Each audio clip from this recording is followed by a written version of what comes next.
Ka shkuar në 5 numri drejtuesve të automjeteve që janë kapur nga shërbimet e policisë rrugore, duke drejtuar automjetin nën efektin e lëndëve narkotike. Policia ka bërë me dije në njoftimin e saj zyrtar se është arrestuar flagrancë 36 vjeçar që u kap në shjak duke drejtuar automjetin në efektin e lëndëve narkotike.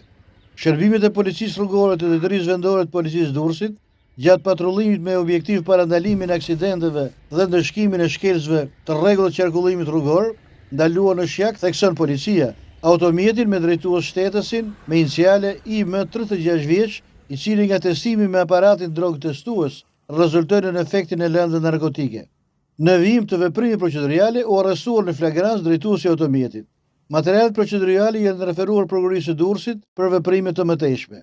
Gjatë 3 muajve të fundit, thekson policia, ka vënë në prangë edhe 4 shtetës të tjerë që drejtonin automjetin nën efektin e lëndëve narkotike. Policia e Durrësit apelon ndërkohë për drejtuesit e automjeteve që të respektojnë rregullat e qarkullimit rrugor dhe të mos drejtojnë automjetet në gjendje të dehur nën efektin e alkoolit apo të lëndëve narkotike.